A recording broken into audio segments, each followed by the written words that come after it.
এই যে দেখছো এখানে খোলটা দেখেছো, খোলটা এখানে কেন বলো তো? খোলটা কি দিয়ে তৈরি জানো? কিসের চামড়া? জুতোটা কি দিয়ে তৈরি? তা জুতোটা ওখানে কেন, খোলটা এখানে কেন বলো তো? খোলটা এখানে কেন? একই জিনিস দিয়ে তৈরি, দুটো জিনিস। না সেটা না, এই প্রসঙ্গটা কেন খোল এখানে কেন, জুতো বাইরে কেন, জুতোটা কেন এখানে এলো না?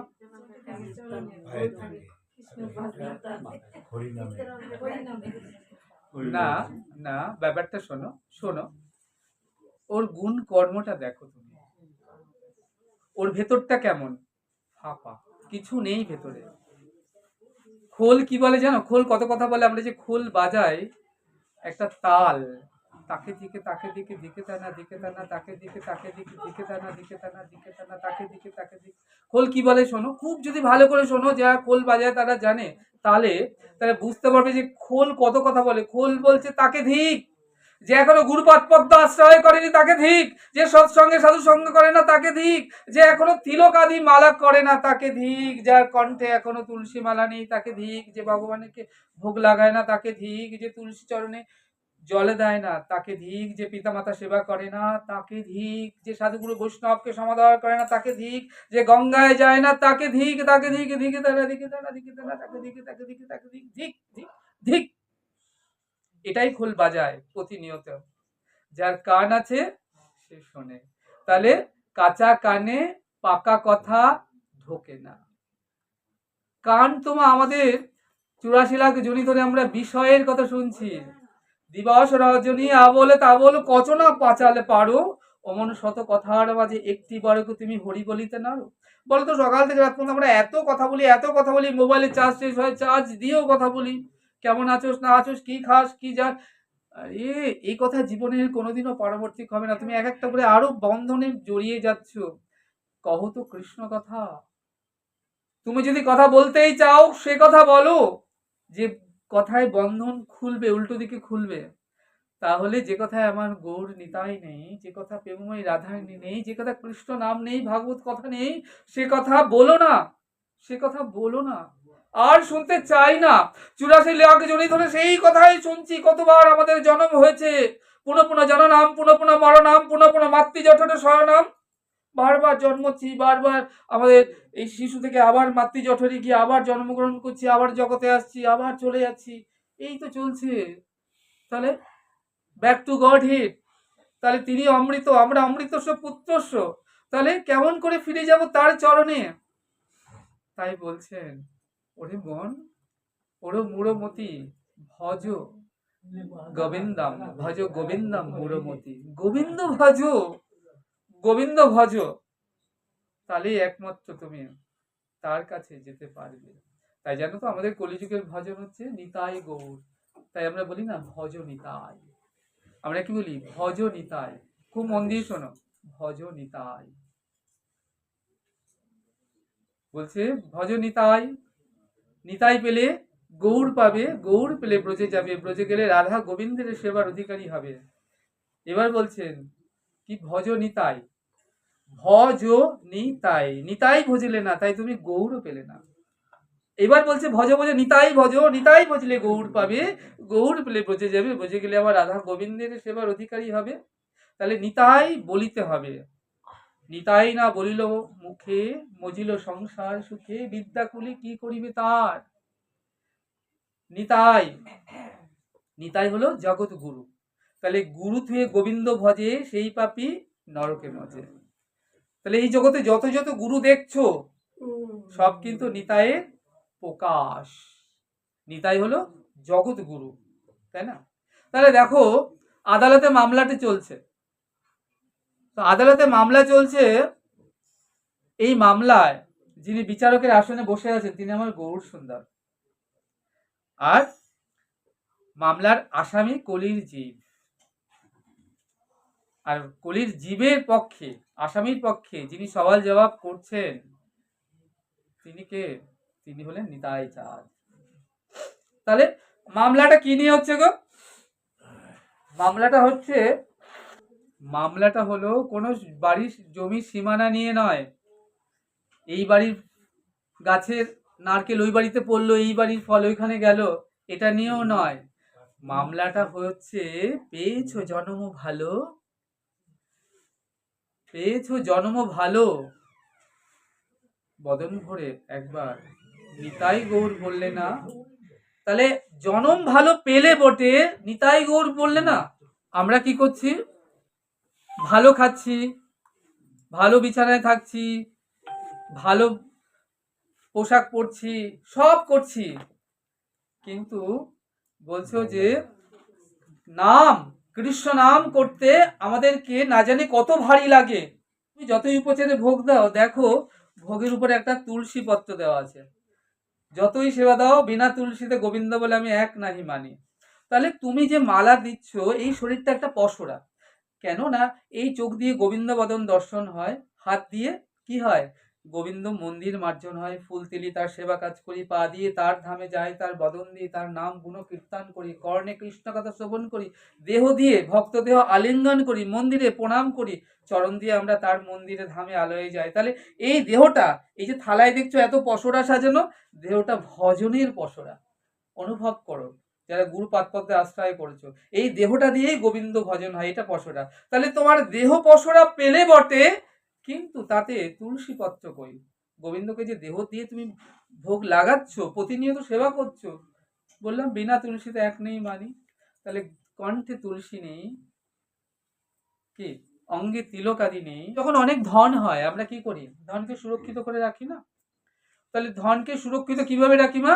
না, ধনকে আমরা লকারে রাখি, চুরি ডাকাতি না হয়ে যায়। খুব করে বাড়িতে রাখলে যদি চুরি হয়ে যায়, তাহলে দেহে যখন গুরুপাদ পদ্ম আশ্রয় করে সৎসঙ্গে সাধু সঙ্গে আমাদের দেহে যখন প্রেম হয়, যে প্রেমে আমরা তাকে পাবো, তাহলে সেই প্রেম কে আমরা কি করি? সব থেকে বড় ধন। তাহলে সেই ধনকে আমরা লুকিয়ে রাখতে হয় কিভাবে? দাদর সঙ্গে দ্বাদশ তিলক, কেশবায় নম, নারায়ণ নম, মাধবায় নম, গোবিন্দায় নম, বিষ্ণুয় নম, বামনায় নম, শ্রীধরায় নম, ঋষিকেশায় নম, মধুমূর্ষদায় নম, ত্রিবিক্রমায় নম, পদ্মনাভায় নম, কোটিতে দামোদরায় নম, গোবিন্দায় নম।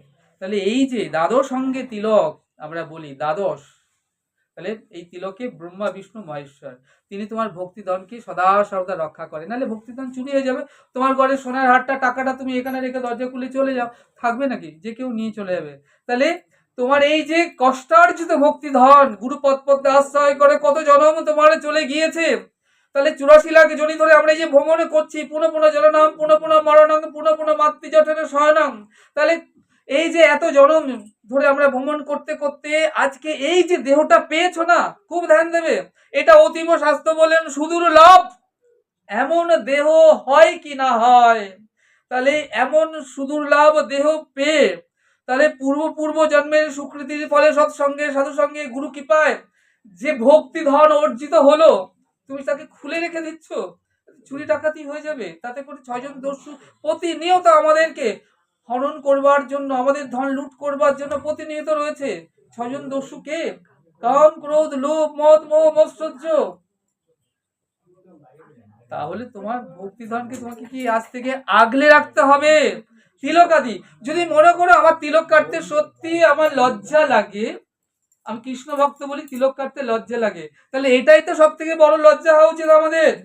আমরা সনাতনী, সনাতন মানে যা ছিল আছে, ভবিষ্যতেও থাকবে। তাই তিলক কাটো, গলায় তুলসীর মালা ধারণ করো। যদি বিনা তুলসীতে দেহ ছেড়ে প্রাণ চলে যায়, তাহলে এই দেহটা পড়ে রবে, ওই কীট পতঙ্গ পশু পাখিতে খেয়ে যাবে, পোকা হয়ে যাবে, মলের। শাস্ত্র বললেন যে দেহ তুমি যত্ন করো দিনে রাত্রে, বসন ভূষণ কত বেশ, যবে পরমাত্মা হবে দেহ ছেড়ে চলে যাবেন, দেহের গতি কি হবে জানো? ভস্ম কীট কৃমি অবশেষ।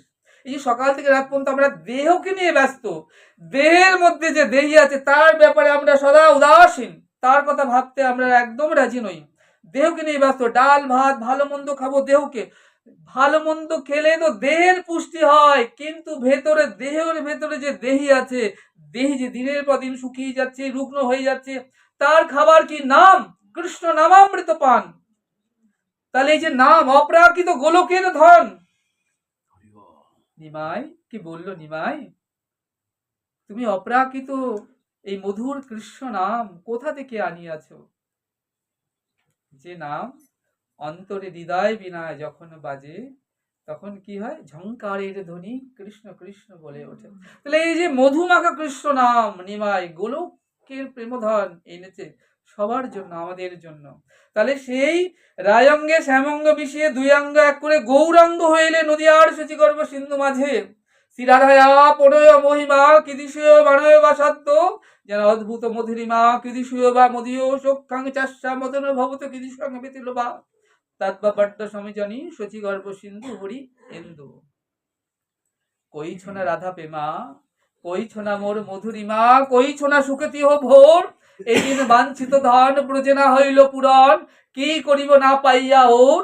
তাই ভাবিয়া দেখুন মনে রাধার স্বরূপ বিনে বসনা পূর্ণ কভু নয়। তাই রাধা ভাব কান্তি ধরি, রাধা প্রেম গুরু করি, নদিয়াতে করিবে উদয়। ঘুচিবে মনের বাধা, সাধিব মনের সাধা, ঘরে ঘরে বিলাপ হরিনাম। তো আজকে বিচার চলছে কোর্টে, তাহলে বললাম বিচারক হচ্ছেন গৌর হরি, আর কলির জীব হচ্ছে আসামি, আর তাদের পক্ষে সওয়াল জবাব করছেন আমার নিতাই চাঁদ। তা নিতাই চাঁদ যখন সওয়াল জবাব করছেন, কি নিয়ে বিচার চলছে? বললাম জমি নিয়ে নয়, এর বাড়ির ফসল বা এর বাড়ির নারকেলটা ওর বাড়িতে পড়লো সেটা নিয়ে নয়। তাহলে পেয়েছো জনম ভালো, একবার বদন করে নিতাই গৌর বলো। তা তুমি এত সুন্দর জনম পেয়ে বদন পেয়েও একবার নিতাই হা গৌর বললে না। দেখো এর আগে যতবার জন্ম হয়েছে আমাদের আহার নিদ্রা ভয় মৈথুন ছিল, কিন্তু গুরুদেবের এই যে পূর্ব জন্মের যে সুকৃতির ফলে তোমাকে এইবার যে দেহটা দেয়া হলো না, এটা একটা ভজনযোগ্য দেহ পেয়েছো। গুরুদেব তোমাকে জানালেন কে নিতাই, কে গৌর, কে তোমার ভজনের বস্তু। তাহলে এমন সুন্দর মানব দেহ আর হয় কি না হয়, তাই এমন সুন্দর ভজনযোগ্য দেহ পেয়েও যদি হা নিতাই হা গৌর না বলো, তাহলে উপায় কি হবে মা? তাই বলছেন পেয়েছো জনম ভালো, বদন করে একবার হানিতাই হা গৌর বলো। বলো তো হানিতাই গৌর।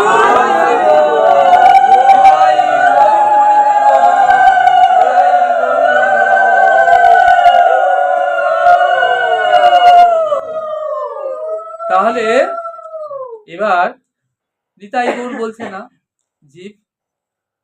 তো জজ সাহেব কি করলেন না, তিনি খাতা কাগজ নিয়ে এসেছেন, রায় দান করবেন। তো কলির জীব অপরাধী, তাহলে রায় দেবেন। তো কাগজ কলমে নিয়ে জজ সাহেব তিনি রায় দিতে এসেছেন, রায় দেবেন ওখানে বসে কলির জীবকে। এমন সময় কলির জীবের পক্ষে সওয়াল জবাব করছে নিতাই চাঁদ। নিতাই চাঁদ কি করলেন না, বিচারক গৌর হরিকে বলছেন নিবেদন করে যে যে কলির জীব মন্দ ভাগ্য, কলির জীব দুরমতি, তমগুণে আচ্ছন্ন, কলির জীব অন্নগত প্রাণ, অধবতে মন, কামিনী কাঞ্চনে আসক্ত, তাতে করে কলির জীব বড় দুঃখী, বড় কাঙাল। কেন কাঙাল? যার নাই কৃষ্ণ প্রেম ধন এই জগতে সে বড় কাঙাল, বড় পতিত। পতিত কাকে বলে জানো? পতিত যে পড়ে গেছে। কোথায় পড়ে গেছে? ভবসাগরে পড়ে গেছে। তাহলে এহেন জীবের জন্য একটু করুণা, একটু কৃপা করে, একটু বিবেচনা করে রায় দান করবেন কলির জীবকে। আজ বিচারক বিচারের আসনে বসে বসে ভাবছে কি করি, কি রায় দান দিই। মৃত্যুদণ্ড, যাবজ্জীবন কারাদণ্ড, না হলে প্রাণদণ্ড, এই তো রায়, তিনটেই রায়। এহেন দুর্লভ জনম পেয়ে তুমি নিতাই গৌর বললে না, তার একটাই শাস্তি, মৃত্যুদণ্ড, যাবজ্জীবন কারাদণ্ড বা প্রাণদণ্ড। বলো কি কি শাস্তি দেবো আমি? নিতাই চাঁদ এসে তখন করুণা সিন্ধু এসে অনুনয় করছেন কলির জীবের পক্ষে। বিচারক বলছে তোমার মতো এত বড় ব্যারিস্টার, তোমার মতো এত বড় কি উকিল, উকিল বাবু, সে কিনা কলির জীবের হয়ে আমার কাছে অনুনয় করছো, তার পক্ষে সওয়াল জবাব করছো, দাঁড়াচ্ছ, তাহলে আমি কেমন করে তাদের মৃত্যুদণ্ড দিই? আমি দিতে পারবো না। আমি এখানে পেন দণ্ডটা ভেঙে আমি এখান থেকে চলে যেতে হবে। তাহলে বলছে যে জন আমার গৌরাঙ্গ ভজে, তাহলে এই কলিজীব উদ্ধার কি হবে? যে জন আমার গৌরাঙ্গ ভজে, পরের লাইনটা কি বললেন? সে হয় আমার প্রাণ। তাহলে পেয়েছো জনম ভালো, একবার বদন ভরে হা নিতাই হা গৌর বলো। যশ সাহেব বলছেন এবার, এরা যেমন কলির জীব, যদি না বলে হে নিতাই, তুমি এদের হয়ে হা নিতাই, তুমি এদের হয়ে হা গৌর হরিনাম করে দেবে, তেমনি যারা কলির জীব কৃষ্ণ নাম বলে না, হা নিতাই হা গৌর বলে না, তাদের হয়ে আমার নিত্যানন্দ হরিনাম বলে দেবে। নিতাই হলো কি? করুণা সিন্ধু। যতদিন না নিতাই এসছে, মহাপ্রভু প্রেম দান করেননি। মহাপ্রভু আসবার 12টি বছর আগে নিতাই চাঁদ এসেছেন, এসে কি করলেন? আজকে যেমন এখানে আমি শ্যাম সুন্দর আসবার আগে এখানে একটা আসন পেতে দিয়েছে, যেখানে প্রভু শ্যাম সুন্দর আসবেন, হরিকথা বলবেন। আসার আগেই আসনটা পাতা ছিল। তো আমার গৌর সুন্দর আসবার 12টি বছর আগে নিত্যানন্দ এসে জীবের হৃদয়ে আসন পেতে দিয়েছেন। ওহে কলির জীব, মন্দভাগ্য জীব, দুরমতি অগতি, তোমাদের হৃদয়ে আসন পেতে দিলাম। গৌর হরি কৃপা লাভ করবে। গৌর সুন্দরকে তার চরণে তোমরা সবটুকু সমাপন করে দাও।